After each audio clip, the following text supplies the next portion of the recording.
ನಾವು ರಾಷ್ಟ್ರೋತ್ಥಾನ ಪರಿಷತ್ ಅಂತ ಒಂದು ಸ್ವಯಂ ಸೇವಾ ಸಂಸ್ಥೆಯಿಂದ, ಅದರಲ್ಲೂ ಮುಖ್ಯವಾಗಿ ತಪಸ್ ಅನ್ನುವ ಯೋಜನೆಯಿಂದ ಇವತ್ತು ಕಾಂತಾರ ಪಿಕ್ಚರನ್ನು ನೋಡಲಿಕ್ಕೆ ಬಂದಿದ್ದೇವೆ. ನಮಗೆ ಈ ಪಿಕ್ಚರನ್ನು PVR ಸಂಸ್ಥೆಯವರು ಅನುಕೂಲ ಮಾಡಿಕೊಟ್ಟಿದ್ದಾರೆ. ಆ ಸಂಸ್ಥೆಯವರ ವತಿಯಿಂದ ಅನೀಶ್ ಅವರು ನಮ್ಮ ಮಧ್ಯೆ ಇದ್ದಾರೆ. ಅವರಿಗೆ ಒಂದು ತುಂಬ ಹೃದಯದ ಧನ್ಯವಾದಗಳು.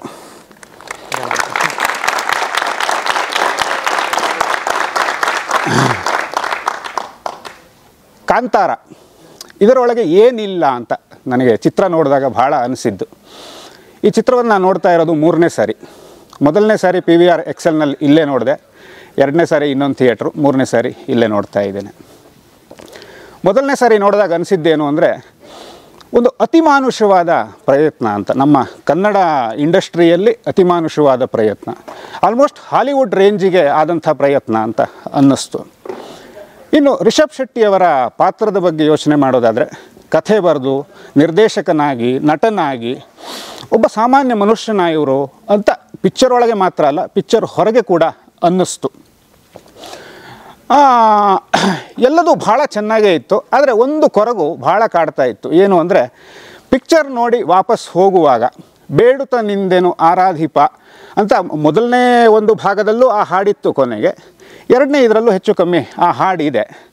ಆ ಹಾಡನ್ನು ನೋಡ್ತಾ ನೋಡ್ತಾ ಕಣ್ಣೀರಾಗಿ ಮನೆಗೆ ಹೋಗಬೇಕು ಅನ್ನೋ ಆಸೆ ಭಾಳ ಇತ್ತು. ಮೊದಲನೇ ಭಾಗದಲ್ಲೂ ಆಗಿಲ್ಲ, ಇಲ್ಲೂ ಆಗಿಲ್ಲ. ಆದರೆ ಮೊದಲನೇ ಭಾಗದ ವಿಡಿಯೋವನ್ನು ಯೂಟ್ಯೂಬ್ನಲ್ಲಿ ನೋಡುವಾಗ ಹೆಚ್ಚು ಕಮ್ಮಿ ಕಣ್ಣೀರಾಗಿದ್ದೆ, ಸುಮಾರು ಬಾರಿ ಕಣ್ಣೀರಾಗಿದ್ದೆ. ಇಲ್ಲಿ ಕೂಡ ಮೊದಲನೇ ಬಾರಿ ನೋಡುವಾಗಲೂ ಅದೇ ನಿರೀಕ್ಷೆ ಇತ್ತು, 2ನೇ ಬಾರಿ ಕೂಡ ನೋಡುವಾಗ ಅದೇ ನಿರೀಕ್ಷೆ ಇತ್ತು, 3ನೇ ಬಾರಿ ಕೂಡ ನೋಡುವಾಗ ಅದೇ ನಿರೀಕ್ಷೆ ಇತ್ತು.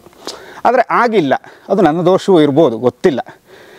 2ನೇ ಬಾರಿ ನೋಡುವಾಗ ಏನಾಯಿತು ಅಂದರೆ, ನಾನು ನನ್ನ ಕುಟುಂಬದವರೊಟ್ಟಿಗೆ ಪಿಕ್ಚರ್ ನೋಡಲಿಕ್ಕೆ ಹೋಗಿದ್ದೆ. ಹೋದಾಗ ಏನಾಯಿತು ಅಂದರೆ, ಒಟ್ಟು ದೈವದ ಅವತಾರ ಸುಮಾರು ಭಾಗಗಳಲ್ಲಿ ಪಿಕ್ಚರ್ನಲ್ಲಿ ಬರುತ್ತೆ. ಬಂದಾಗ ಏನು ಅನ್ಸಕ್ಕೆ ಶುರು ಆಯಿತು ಅಂದರೆ, ಮಹಾಭಾರತದಲ್ಲಿ ಅರ್ಜುನ ಕೃಷ್ಣನಿಗೆ ಹೇಳ್ತಾನೆ, ದಿವ್ಯದೃಷ್ಟಿ ಕೊಟ್ಟರೂ ಕೂಡ ನಿನ್ನ ರೂಪದರ್ಶನವನ್ನು ಇಲ್ಲಿಗೆ ಸಾಕು ಮಾಡು ಅಂತ, ನೋಡಿ ನೋಡಿ ಸುಸ್ತಾಗ್ತಾ ಇದೆ ಅಂತ. ಆ ಭಾವನೆ ತುಂಬ ಕಾಡ್ತು 2ನೇ ಸರಿ ನೋಡುವಾಗ. ಇದು ನನಗೆ ವೈಯಕ್ತಿಕವಾಗಿ ಆದಂಥ ವಿಷಯ. ಆಮೇಲೆ ನನ್ನ ಕುಟುಂಬದವ್ರನ್ನ ಕರ್ಕೊಂಡು ಹೋದಾಗ ಮಗನ ರಿಯಾಕ್ಷನ್ ನೋಡಿ ನನಗೆ ಅನಿಸಿದ 2-3 ಸಂಗತಿಗಳು. ಸಾಮಾನ್ಯವಾಗಿ ಅವನು 9 ವರ್ಷದ ಹುಡುಗ. ಸಾಮಾನ್ಯವಾಗಿ ಯಾವ ಪಿಕ್ಚರಿಗೆ ಹೋದರೂ ಪಿಕ್ಚರಿಗೆ ಕನೆಕ್ಟ್ ಆಗದೆ ಒಂದು 5-10 ನಿಮಿಷದಲ್ಲಿ ನಿದ್ದೆಗೆ ಹೋಗೋ ಹುಡುಗ. ಈ ಪಿಕ್ಚರ್ ನೋಡುವಾಗ ಹೆಚ್ಚು ಕಮ್ಮಿ 2:45 ಅಥವಾ ಒಂದು 3 ಗಂಟೆ ಸುಮಾರು ಬಿಟ್ಟು ಕಣ್ಣು ಬಿಟ್ಟು ನೋಡ್ತಾನೇ ಇದ್ದ. ಅದೊಂದು ಭಾಳ ಆಶ್ಚರ್ಯವಾದ ಭಾಗ. ಅಂದರೆ ನಾವು ರಿವ್ಯೂಗಳನ್ನು ಕೊಡುವಾಗ ಪಿಕ್ಚರ್ ಹಾಗಿದೆ ಹೀಗಿದೆ ಅಂತ 1000 ಹೇಳ್ತೀವಿ, ಆದರೆ ಮಕ್ಕಳಿಗೆ ಹೇಗೆ ಟಚ್ ಆಯಿತು ಅನ್ನೋದು ಒಂದು ರಿಯಲ್ ರಿವ್ಯೂ ಅಂತ ನನ್ನಣ್ಣ ಯಾವಾಗಲೂ ಹೇಳ್ತಿದ್ದ. ಆ ಭಾಗ ಮತ್ತೆ ನೆನಪಾಯಿತು. ಆಮೇಲೆ ಚಿತ್ರದಲ್ಲಿ ಸುಮಾರು ಸನ್ನಿವೇಶಗಳು ಆಲ್ಮೋಸ್ಟ್ ಚೇರಿನ ತುದಿಗೆ ಬಂದು ಕೂರುವಂಥ ಸನ್ನಿವೇಶಗಳೆಲ್ಲ ನಿರ್ಮಾಣ ಆಗಿತ್ತು.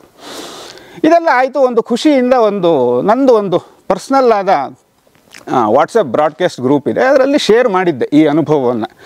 ಶೇರ್ ಮಾಡಿದಾಗ ಒಂದಷ್ಟು ಜನ ರಿಯಾಕ್ಷನ್ ಮಾಡಿದರು, ನಾನು ಈಗಷ್ಟೇ ಫಿಲ್ಮ್ ನೋಡಿ ಬಂದೆ, ಭಾಳ ಚೆನ್ನಾಗಿದೆ ಅಂತ. ಒಬ್ಬರು ಪಿಕ್ಚರ್ ನೋಡಿ ತುಂಬ ತಲೆನೋವು ಬಂತು ಅಂತ. ಅಥವಾ ಇನ್ನು ಥಿಯೇಟ್ರಿಂದ ವಾಪಸ್ ಹೊರಗೆ ಬರುವಾಗ ಏನಾಯಿತು ಅಂದರೆ, ಒಬ್ಬರು ಹೇಳ್ತಾಯಿದ್ರು ಹೆಡ್ಫೋನ್ ತಗೊಂಡು ಹೋಗಿದ್ದೆ, ಅದರಿಂದ ಸೌಂಡ್ನಿಂದ ಬಚಾವಾದೆ ಅಂತ. ಈ ಥರ ನಾನಾ ರಿಯಾಕ್ಷನ್ಗಳನ್ನು ನೋಡಿದೆ. ನಾನಾ ರಿಯಾಕ್ಷನ್ಗಳನ್ನು ನೋಡಿ ಕೂಡ ಡೈಜೆಸ್ಟ್ ಮಾಡಿಕೊಂಡೆ. ಪಕ್ಕದಲ್ಲೇ ನನಗನ್ನಿಸಿದ ಅನುಭವವನ್ನು ನಾನು ಎಲ್ಲೂ ಡೈಲ್ಯೂಟ್ ಮಾಡಲಿಕ್ಕೆ ಹೋಗಿಲ್ಲ. ಒಬ್ಬರು ಹೇಳಿದರು ಏನು ಅಂದರೆ, ಆಲ್ಮೋಸ್ಟ್ ಹಾಲಿವುಡ್ ಇಂಡಸ್ಟ್ರಿಗೆ ರೀಚ್ ಆಗುವಂಥ ಒಂದು ಪ್ರಯತ್ನ ಅಂತ. ಆವಾಗ ನಾನು ಅವರನ್ನು ಕೇಳಿದೆ, ಇದು ಶತಮಾನದ ಸಿನಿಮಾವ ಅಂತ. ಖಂಡಿತ ಅಂತ ರಿಪ್ಲೈ ಬಂತು. ಸರಿ, ಇದು ಸಂಜೆ ನಡೆದಂಥ ಮಾತುಕತೆ. ಹಾಗೆ ರಾತ್ರಿ ಆಯಿತು, ಮಧ್ಯರಾತ್ರಿ ಆಯಿತು. ಆ ದಿವಸ ಯಾಕೋ ತುಂಬ ನಿದ್ದೆ ಬರಲೇ ಇಲ್ಲ. 1-1:30 ಸುಮಾರಿಗೆ ಎಚ್ಚರ ಆಗಿ ಹೋಯಿತು. ಆಮೇಲೆ ಅನ್ನಿಸ್ತು ನನಗೆ, ನಾನು ಪಟ್ಟ ಸಂತೋಷವನ್ನು ಇನ್ನೂ 4 ಜನ ಪಡಬಹುದಲ್ಲ ಅಂತ. ಯಾರು ಆ 4 ಜನ ಪಡಬಹುದು ಅಂತ ಭಾಳ ಅನಿಸಿದ್ದೇನೋ ಕೇಳಿದ್ರೆ, ನಮ್ಮ ರಾಷ್ಟ್ರೋತ್ಥಾನದ ತಪಸ್ ಸಾಧನಾ ಯೋಜನೆಯ ಮಕ್ಕಳು ಅಂತ. ಯಾಕೆ ಅನ್ನಿಸ್ತು ಅಂದರೆ, ಅವರು ಒಂದು ಉದ್ದೇಶದ ಬಗ್ಗಾಗಿ 2 ವರ್ಷಗಳ ಕಾಲ ಹೆಚ್ಚು ಕಮ್ಮಿ ಒಂದು ತಪಸ್ಸಿನ ರೀತಿಯಲ್ಲಿ ತಮ್ಮ ಅಧ್ಯಯನ ಮಾಡ್ತಾ ಇರ್ತಾರೆ. ಅಂದರೆ ಜ್ಞಾನ ವಿಕಾಸದ ದೃಷ್ಟಿಯಿಂದ ಅದು ಆಗತ್ತೆ, ಭಾವ ವಿಕಾಸವೂ ಬೇಕಲ್ಲ ಅಂತ. ಭಾವ ವಿಕಾಸ ತನ್ನಿಂತಾನೇ ಆಗೋದಿಲ್ಲ. ಒಂದಷ್ಟು ಕ್ಷೇತ್ರಗಳಿಗೆ ನಮಗೂ ಎಕ್ಸ್ಪೋಜರ್ ಬೇಕಾಗತ್ತೆ. ಆ ಎಕ್ಸ್ಪೋಜರನ್ನು ನಾವು ಇಲ್ಲಿ ಯಾಕೆ ಕೊಡಬಾರ್ದು ಅಂತ ಅನ್ನಿಸ್ತು. ತಕ್ಷಣ ಒಂದು ಮೆಸೇಜ್ ಬರೆದೆ. ಆ ರಿಪ್ಲೈ ಮಾಡಿದಂಥ ವ್ಯಕ್ತಿ ಸೇರಿ ಕೂಡ ಏನು ಅಂದರೆ, ಹೀಗೆ ತಪಸ್ನ ಒಂದು ಹೆಚ್ಚು ಕಮ್ಮಿ 90 ಮಕ್ಕಳಿಗೆ ನಾವು ಈ ಪಿಕ್ಚರನ್ನು ತೋರಿಸ್ಬೇಕು ಅಂತ ಇದ್ದೇವೆ. ನಾವು ಏನು ಅಂದರೆ ಭಾರತ ಸಂಸ್ಕೃತಿ ಅಭಿಮಾನಿ ಬಳಗ ಅಂತ ನಾವು ಯೋಚನೆ ಮಾಡಿರುವಂಥದ್ದು. ಅಂದರೆ ಭಾರತ ಸಂಸ್ಕೃತಿಯ ಬಗ್ಗೆ ಒಂದು ಅಭಿಮಾನ ಹೊಂದಿರುವಂಥವ್ರು ಅಂತ. ಆ 4-6 ಜನಕ್ಕೆ ನಾನು ಒಂದು ಮೆಸೇಜನ್ನು ಹಾಕಿದೆ. ನಾವು ಹೀಗೊಂದು ಮಾಡೋದಾದರೆ ನಾನು ಇಷ್ಟು ಕಾಂಟ್ರಿಬ್ಯೂಷನ್ ಮಾಡ್ತೀನಿ, ನೀವು ಮಾಡಬಹುದಾ ಅಂತ. ಹೆಚ್ಚು ಕಮ್ಮಿ ಅದು ಮಧ್ಯರಾತ್ರಿ ಮಾಡಿದಂಥ ಕಾನ್ವರ್ಸೇಷನ್ನು. ಬೆಳಗಾಗುವಷ್ಟರಲ್ಲಿ ನಾವು ನಿಮ್ಮ ಜೊತೆಗಿದ್ದೇವೆ, ಮುಂದುವರಿಯಿರಿ ಅಂತ. ಅದರಲ್ಲಿ ಒಬ್ಬರು ಪ್ರಶ್ನೆ ಕೇಳಿದರು, ಇಷ್ಟೆಲ್ಲ ಪಿಕ್ಚರನ್ನು ತೋರಿಸ್ತೀರಿ, ಅದ್ಧೂರಿ ಎಲ್ಲ ಸರಿ, ಪಿಕ್ಚರಲ್ಲಿ ಮೆಸೇಜ್ ಏನಿದೆ ಅಂತ. ಮೆಸೇಜ್ ಏನಿದೆ ಅಂದರೆ ಒಂದು ಕಪಟ ಭಕ್ತಿ ಧರ್ಮಸ್ಥಾಪನೆಗೆ ಬಳಕೆ ಆಗೋದು ಬೇಡ ಅನ್ನೋದು ಒಂದು ದೊಡ್ಡ ಮೆಸೇಜ್ ಇದೆ ಅದರಲ್ಲಿ ಅಂತ. ಆ ಮೆಸೇಜನ್ನು ನಾವು ಕೊಡಬೇಕು ಅಂತಿದ್ದೇವೆ ಅಂತ. ಆ ಮೆಸೇಜನ್ನು ನಿಮಗೆ ತಲುಪಿಸ್ಬೇಕು ಅಂತ ಭಾಳ ಆಸೆ ಇತ್ತು. ಇವತ್ತು ತಲುಪಿಸಿದ ಒಂದು ಖುಷಿ ಇದೆ. ಪ್ರಾಯಶಃ ನಿಮಗೂ ಖುಷಿ ಆಗಿರಬಹುದು. ಈ ಖುಷಿಯನ್ನು ನೀವು ಇನ್ನೂ 10 ಜನದ ಜೊತೆಗೆ ಹಂಚಿಕೊಳ್ಳಿ. ಇದೇ ರೀತಿ ಆ ಸಂಸ್ಕೃತಿಯ ಒಂದು ವಿಚಾರ ಹರಡಲಿ ಅಂತ ಆಶಿಸ್ತೀನಿ. ನಿಮಗೆಲ್ಲ ಧನ್ಯವಾದಗಳು.